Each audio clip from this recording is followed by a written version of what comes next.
Hello everyone, मेरा नाम है आकाश विक्रम और आज मैं क्लास 10th का बहुत ही इंपॉर्टेंट और इंटरेस्टिंग टॉपिक डिस्कस करने जा रहा हूँ जिसका नाम है रिफ्लेक्शन और रिफ्लेक्शन।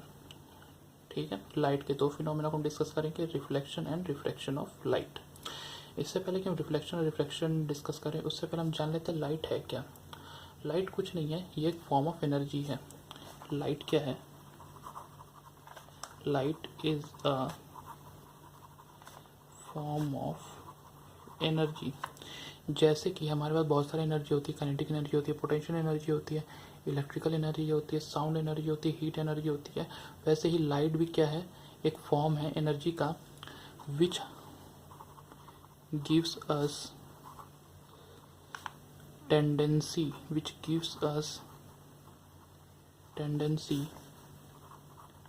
ऑफ साइट, देखने में हमें जो मदद करती है हमारे आँखों में। जैसे ये हमारा सपोज करिए आइज़ है, सॉरी थोड़ा डायग्राम ऐसे ही है, ये हमारा आइज़ है। अगर इसमें कोई रेज जा रही है, हमारे आँखों में कोई रेज जा रही है, तो वो एक लाइट एनर्जी है जो कि कन्वर्ट होती है इलेक्ट्रिकल एनर्जी में, इलेक्ट्रिकल इम्पल्सेस में, जिसे हमारा ब्रेन इंटरप्रेट कर करके इमेज बनाता है। ठीक है, तो लाइट क्या है? एक फॉर्म ऑफ एनर्जी है जो हमें टेंडेंसी देती है किसी चीज़ को देखने की। It gives us the tendency of site, of seeing. Okay, तो टेंडेंसी ऑफ साइट। लेकिन हमारा जो मेन कंसर्न है ना, वो हमें उसके लाइट के फिनोमेना को पढ़ना है।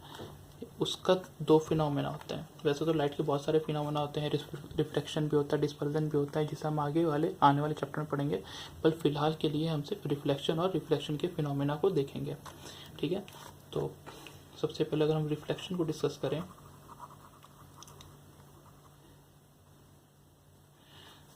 रिफ्लेक्शन। गाइस, हम नोट्स के लिए बिल्कुल परेशान मत होइएगा, मैं आपको प्रॉपर नोट्स दे दूंगा handwritten at the end of the lecture. Okay, पहले हम समझने वाली चीज़ जो है वो समझ लेते हैं। बाकी आपको कुछ नहीं करना है, सिर्फ मेरी बातों को सुनना है और समझने की कोशिश करना है। ठीक है, तो रिफ्लेक्शन क्या है? रिफ्लेक्शन कुछ नहीं है, सिर्फ और सिर्फ bouncing back of light when it strikes on a surface. जब जैसे कि हम एक बॉल को ज़मीन पर स्ट्राइक करते हैं, तो बाउंस बैक हो करके हमारे हाथ में वापस आ जाता है। उसी फिनोमेना को जब लाइट परफॉर्म करता है किसी सरफेस पे, और बाउंस बैक हो करके, टकरा करके जब वापस आती है, तो उस फिनोमेना को ही हम क्या बोलते हैं? उसी फिनोमेना को हम बोलते हैं रिफ्लेक्शन। ठीक है गाइस, अब रिफ्लेक्शन के भी दो टाइप होते हैं। एक होता है रेगुलर रिफ्लेक्शन, इससे हम परफेक्ट रिफ्लेक्शन भी कहते हैं,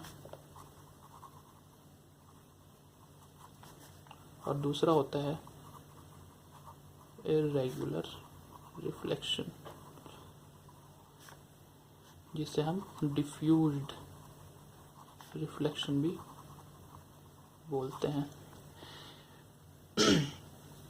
तो जो कोई भी रिफ्लेक्शन परफेक्ट होगा या डिफ्यूज्ड होगा, ये डिपेंड करेगा कि हमारा सरफेस कैसा है। अगर हम रेगुलर रिफ्लेक्शन की बात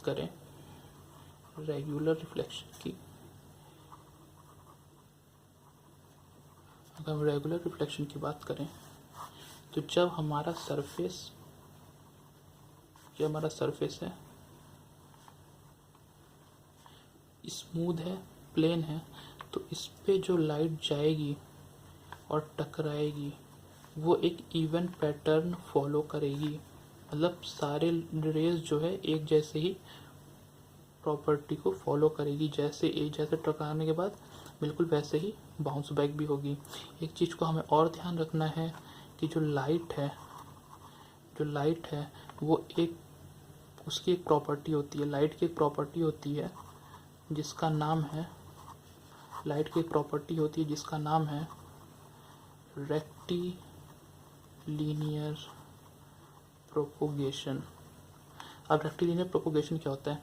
रेक्टिलिनियर प्रोपोगेशन कुछ नहीं होता है, जब कोई भी चीज़ एक स्ट्रेट लाइन में मूव करती है, एक स्ट्रेट लाइन में ही मूव करे, उस प्रॉपर्टी को हम बोलेंगे रेक्टिलिनियर प्रोपोगेशन। ऐसा नहीं होगा कि वो जिगजैग फॉर्म में आगे बढ़े या फिर एक वेव फॉर्म में आगे बढ़े या फिर किसी और तरीके से आगे बढ़े, तो ऐसा इस तरह की कोई भी ये प्रॉपर्टी को फॉलो नहीं करता है।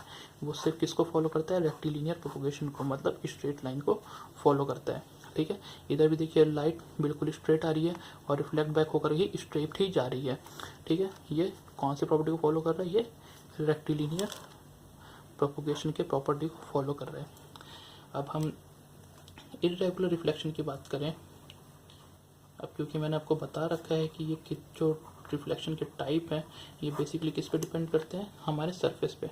लेकिन अगर हमारा सरफेस क्या हुआ, अनइवन हुआ, कैसा हुआ, अनइवन हुआ, मतलब टेढ़ा मेढ़ा हुआ, तो ये राइट टकराने के बाद कभी ऐसे जाएगा, कभी ऐसे जाएगा, कभी ऐसे जाएगा।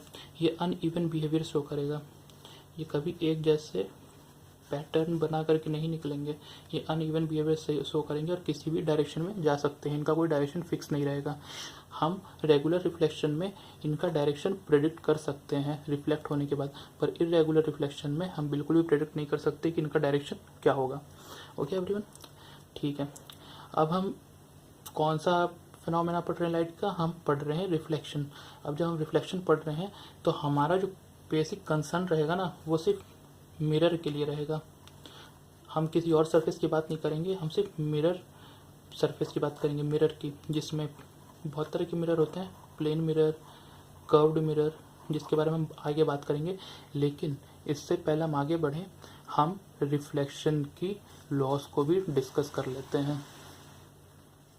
ठीक है, तो ये बहुत ही इम्पोर्टेंट पार्ट है इस चैप्टर का। ये अक्सर एग्जाम में पूछा जाता है कि लॉज ऑफ रिफ्लेक्शन क्या होता है, लॉज ऑफ रिफ्लेक्शन, जो रिफ्लेक्शन है वो कौन सा लॉ फॉलो करता है। जो पहला लॉ है, और रिफ्लेक्शन में भी हम किसको सिर्फ कंसिडर करेंगे, हमारा जो कंसर्न होगा सबसे पहले तो वो हमेशा होगा रेगुलर रिफ्लेक्शन के लिए, वो हमारा हमेशा होगा रेगुलर रिफ्लेक्शन के लिए। तो सबसे पहला लॉ हमारा जो कहता है, अगर कोई रे इंसिडेंट हो रही है, ठीक है, अब प्लेन सरफेस है, स्मूथ सरफेस है, रिफ्लेक्ट भी होगी। ओके, और इस पर अगर हमने एक नॉर्मल बना दिया तो इस नॉर्मल से, और ये जो इंसिडेंट रे मतलब जो टकराने वाली रे है, वो जो इस नॉर्मल से एंगल बनाएगी उससे हम एंगल आई कहेंगे, और टकराने के बाद ये नॉर्मल से जो एंगल बनाएगी इससे हम एंगल आर कहेंगे। तो लॉ ऑफ रिफ्लेक्शन का जो पहला लॉ है वो यही कहता है कि जो एंगल ऑफ इंसिडेंट है वो बराबर है किसके, एंगल ऑफ रिफ्लेक्शन के। ये हमारा पहला और इम्पॉर्टेंट लॉ है। ठीक है, उसके बाद जो हम सेकंड लॉ है वो कहता है, इसमें ही मैं आपको समझाता हूँ कि ये जो प्लेन है ये इंसिडेंट रे है, ये रिफ्लेक्टेड रे है। इंसिडेंट मतलब टकराने वाली रे, रिफ्लेक्टेड मतलब इससे टकरा करके जो बाउंस बैक हो रही है रे, वो वाली रे को हम बोलते हैं रिफ्लेक्टेड रे। तो जो इंसिडेंट रे है, रिफ्लेक्टेड रे है, और ये जो नॉर्मल है, ये एक ही प्लेन में लाई करेंगे। एक ही प्लेन में लाई करने से मतलब ही ये सिर्फ कॉपी के ही प्लेन में रहेंगे। जैसे कि अगर ये हमारा सरफेस है और हम देखें कि ये हमारा मान लो सरफेस है और हमारा कोई रे इस तरह से इंसिडेंट हो रहा है, मतलब इस कॉपी के प्लेन में इंसिडेंट हो रहा है, तो जो रिफ्लेक्ट होने वाली रे है ना, वो ऐसा नहीं होगा कि इस कॉपी से बाहर निकलेंगी, वो इस कॉपी के प्लेन में ही रहेंगी। ठीक है, इस कॉपी के ही प्लेन में ही रहेंगी। और जो ये नॉर्मल है ये भी इसी प्लेन में ही लाई करेगा। ठीक है, तो हमारा सेकंड लॉ ऑफ रिफ्लेक्शन यही कहता है, the incident ray, the normal and the reflected ray and reflected ray all lie in the same plane।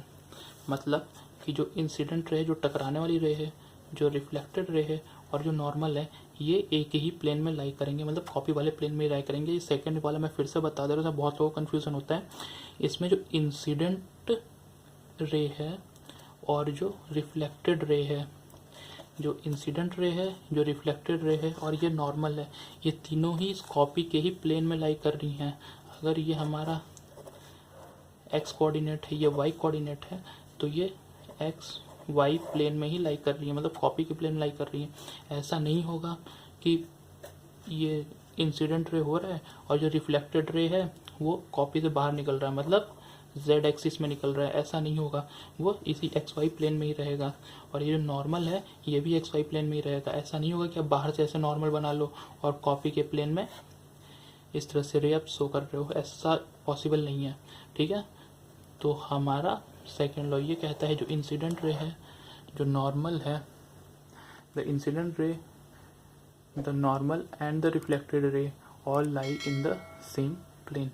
I hope guys आप लोगों को चीज़ें समझ में आ रही होंगी। मैं जल्द ही सेकंड वीडियो भी अपलोड करूँगा, तो हमारे साथ बने रहिएगा, हमारे चैनल को सब्सक्राइब करिएगा। तब तक के लिए थैंक्स फॉर वॉचिंग।